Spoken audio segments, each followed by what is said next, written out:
తెలంగాణ రాష్ట్ర పురోగతిలో మీరు ఉత్పత్తి చేసే విద్యుత్తు 85% మా రాష్ట్రానికే ఇవ్వబోతున్నారు. తెలంగాణ రాష్ట్రంలో వెలుగులు నింపబోతున్నారు.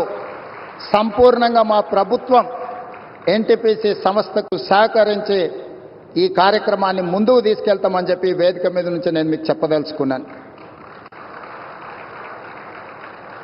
ఎప్పుడైనా రాష్ట్ర కేంద్ర ప్రభుత్వాల మధ్యలో ఘర్షణ వాతావరణం వస్తే అంతిమంగా అది ప్రజలకే నష్టం జరుగుతుంది.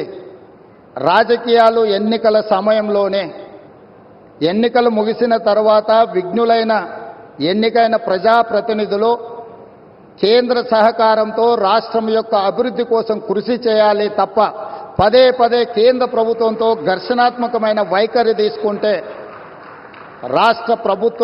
రాష్ట్రం అభివృద్ధిలో వెనుకబడుతుంది.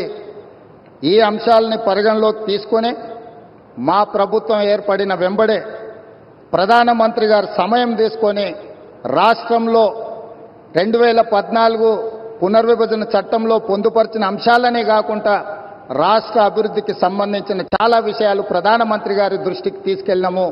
వారు సానుకూలంగా స్పందించి తెలంగాణ రాష్ట్ర అభివృద్ధిలో అత్యంత కీలకమైన స్కైబేస్ కంటోన్మెంట్ ఏరియాలో దాదాపుగా 190 ఎకరాల స్థలాన్ని కేంద్ర ప్రభుత్వం రక్షణ శాఖ మంత్రి ద్వారా ప్రధానమంత్రి గారు రాష్ట్ర ప్రభుత్వానికి బదలాయించారు.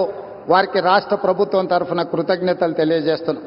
అదేవిధంగా పీయూష్ గోయల్ మంత్రి గారికి కూడా మేము రిప్రజెంట్ చేస్తే టెక్స్టైల్ యూనివర్సిటీని కూడా, టెక్స్టైల్ కాలేజ్ను కూడా ప్రారంభించుకోవడానికి ప్రత్యేకమైన అనుమతులు ఇచ్చిండ్రు ప్రధానమంత్రి గారికి. ఆ విషయంలో కూడా రాష్ట్ర ప్రభుత్వం తరఫున మేము కృతజ్ఞతలు తెలియజేస్తున్నాం.